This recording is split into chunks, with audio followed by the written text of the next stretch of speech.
Hey everybody, this is Jake with Classic Daily, and if you've been following along, I've been showing you all sorts of different tuning videos for our standalone ECUs, and really any ECUs that runs Fome firmware, as that will apply to all of them.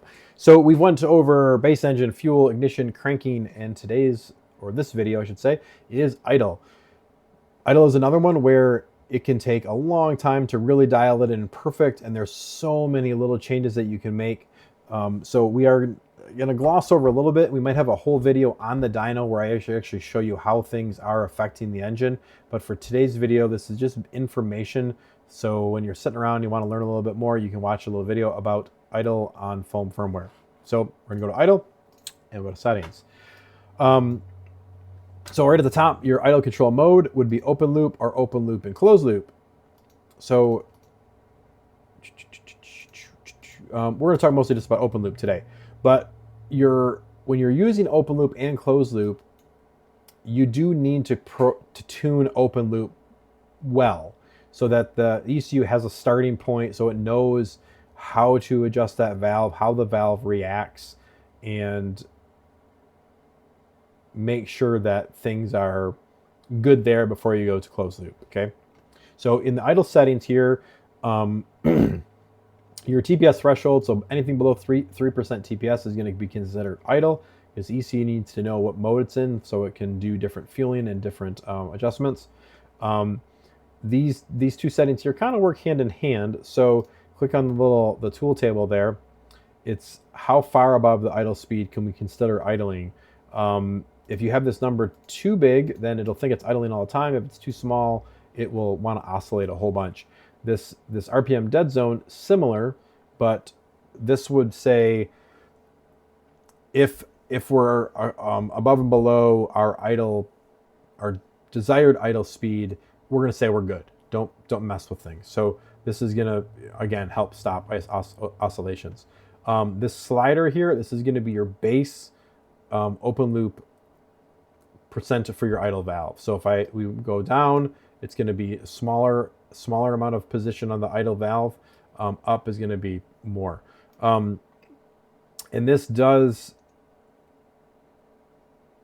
affect both idle engines and cars with idle valves, steppers, or pulse width modifier, pulse width idle valves, or electric throttle body cars. And I'll explain that here in a moment. And then we have some adders here. So you can have, if AC is on, you can have it add a percent. If you whatever your AC target adder. And as we talked about earlier in another video over in air conditioning, you have the same settings here. Now these are exact same settings. So if I put 10 here, boom, 10 over here. If I put 60 here, it's going to come over here. So these are it's the same data, it's just displayed in a different spot. So if I put them both at 0, there's 0 over here. Okay. So if you set this stuff up here and you're like, oh wait, what's going on here? They're the same numbers, it's the same data, just shown in 2 different spots. Fan 1, fan 2, it can add some percent to the valve because maybe your air conditioning, your alternator is working a little bit harder, so it needs to do that.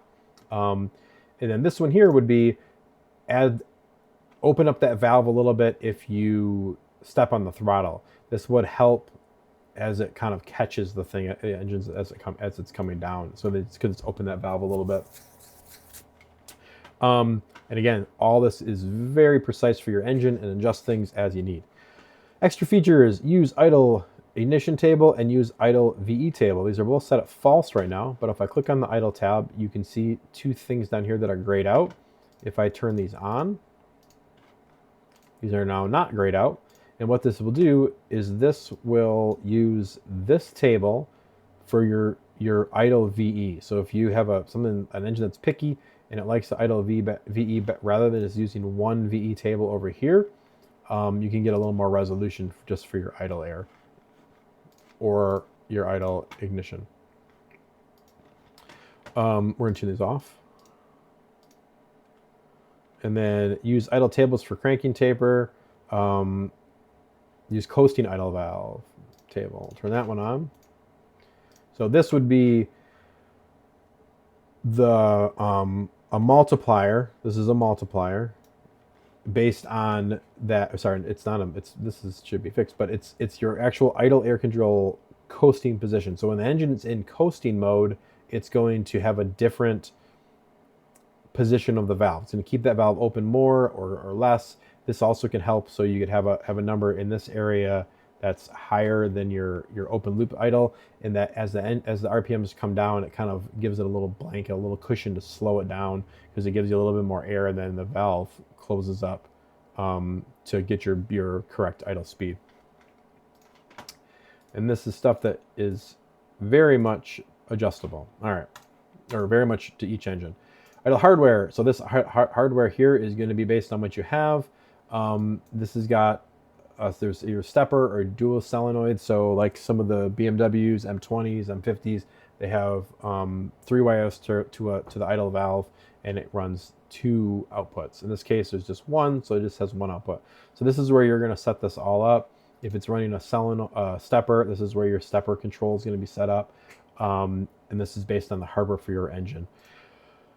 So if you have an electric throttle body car, this electric throttle body range, so this would be the percentage of the opening of the valve, how much it can open up. You're going to say give 5% of that opening over to idle. So then 5% of the full opening of, let me hop over here. So you have your throttle body, and you have the full opening of your throttle blade in there. It's going to give 5% of that full amount over to idle. Now, the 5%, here's where it gets a little confusing, is then divvied up to the firmware into 0 and to 100%.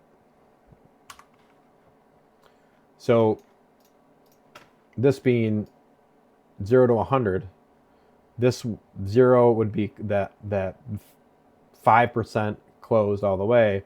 If we go all the way up to 100, that's going to be the 5% of that electric throttle body would be opened up 5%.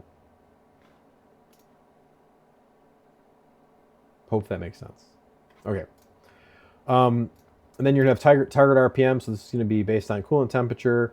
Higher RPM when it's colder keeps the engine running a little bit better.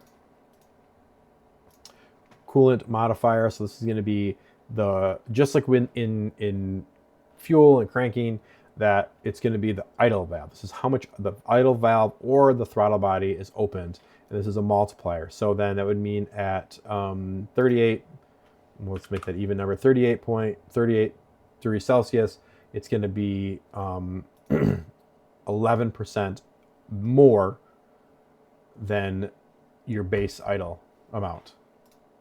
Okay. Closed loop idle, if you have this is currently off, if we turn this on, what it's going to do is it's looking at, close this, open this, at your desired RPM, and it's going to add and remove timing to be able to achieve this RPM. Because if you're making less timing, the engine's making less torque, and it should come down, and you're making less power, it should hopefully come down in RPM.